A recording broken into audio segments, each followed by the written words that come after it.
The Chicago Bulls continue to make moves in NBA free agency as they have now signed forward/center Luke Kornet, formerly of the New York Knicks. What is going on, y'all? 5 Sports Talk back at it with another video talking, of course, some NBA. So if you're new to the channel, make sure to go ahead and subscribe. A lot of NBA content on this channel, a lot of Bulls content on this channel. Free agency is rampant. I'm trying to get the info out to you guys. So daily vids, you don't want to miss out. And if you don't want to miss out, go ahead and turn on my post notifications by clicking the bell icon down below. Again, you don't want to miss out, okay? And while you're at it, go ahead and follow me on my Twitter, my Instagram, links down below and on the screen for that as well. So with that being said, here to talk about this signing for the Bulls, who, you know, most people thought they could be done, but I had told you guys that in my overview in my previous videos that we had really one other spot basically where I felt like the Bulls were going to sign somebody else, and it seems like we've got our guy. So let's talk about it. Who is Luke Kornet? Because a lot of casual fans might not know him. You know, how good is he? Is he really going to help this Bulls team? Was it a good move? Let's talk about all that and more now. So these signings are really like the nitty-gritty signings where I love as of course a basketball nerd, but you know, casual fans won't know, you know, and they'll criticize the Bulls or whatever their team is when they make these moves that really, again, players might not be that well known. But when you really know these players and when you watch them, you will see that, you know, these are quality signings. And here's my thing. Again, folks, I'm not used to this, but the Bulls are making some nice additions in free agency. I don't know what happened in the room with Gar and Pax, but they decided, hey, I think we need good players to win championships or to become a championship team. I think we need two-way players. I think we need quality players.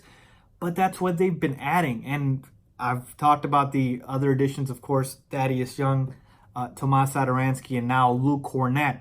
And again, if you guys want to check out my in-depth analysis on those other players, you can go check it out in my recent videos. But again, Luke Kornet, a lot of people don't know about him, but this is a quality signing which also addresses a need. So who is Luke Kornet? He is essentially a 7'1", 250-pound center who can play the 4 too. He's a stretch big. That's the key word I want you guys to focus on. He is a stretch big man, okay? He can hit the 3 and he can hit it pretty well, okay? Shot about 36% from 3 last year.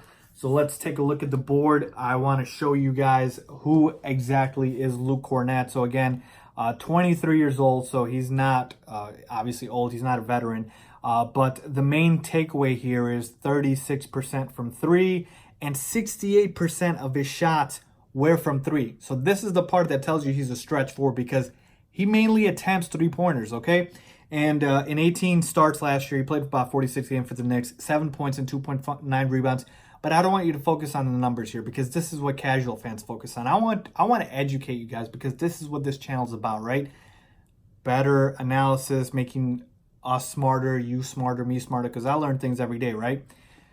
Luke Kornet, you know, last year when the Knicks went in tank mode, got a lot of playing time. And against the Bulls, he showed out. He had a 24-point game, I believe, when he played the Bulls last year. And that's the thing here. He's just 23 years old, and he has got some talent and potential. Now, am I saying he's a star or anything like that? No, but is he someone that can turn into a serviceable role player who's a backup? Yes, I absolutely think so. And this is where he stacks up on the depth chart if you take a look at it right here. You know, so we've got Laurie, Thaddeus Young, and then you can slot in Luke Kornet as the third power forward, or he can, like I said, play center as well. He's 7'1". He can back up Wendell, or he can, you know, be the third center, and, you know, you take Felicio out of the rotation. Point being is he fits a need because we were a little thin at the big man spot. And essentially, he's going to give us what the NBA is nowadays, which is shooting, okay? Shooting is a premium, and boy, do we have a lot of it. Imagine a lineup, you know, where we've got Laurie, we've got Luke Kornet out there, you've got, you know, Otto Porter Jr., you've got Levine, you've got Kobe White. I mean, that is a lineup everybody can shoot the rock. That's a modern day NBA lineup. that is a sight Bulls fans, I'm not saying should be excited about in terms of a championship team, but just the development of knowing that we can get guys that can help out and of course stretch the floor. So again, I don't want to seem like I'm getting overexcited here. Again, at the end of the day, Luke Kornet's a backup player. He's part of addressing our depth here. But as far as the signing, I actually don't know the contract details. I try to look for him, but they didn't release him. All I know, it's a 2-year deal. I don't know if it's guaranteed. A 2-year deal. I don't know how much he was paid. But here's the thing I know about the Bulls salary cap situation. They're out of cap space. So this was either a minimum contract for which you can sign as many as you want, even if you're over the cap, which is about $2 million, or it's part of the room exception, which the Bulls have, which is about $4.76 million. So to me, it's one of those. It has to be, obviously. But again, it doesn't really matter to me because, like I said, the Bulls are now at 15 roster spots. That's it, okay? So at this point, Bulls are pretty much done because they've got 15 roster spots. Now, can they do something? Is it possible? There is a chance for them to be able to have some wiggle room, but it would require them waiving and stretching Cristiano Felicio. No pun intended there, by the way, by stretching Felicio.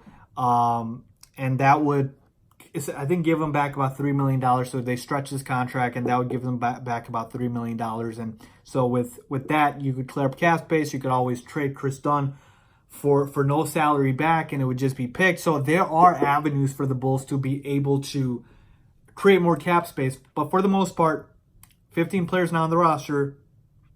We're pretty much only allowed to have 15 players.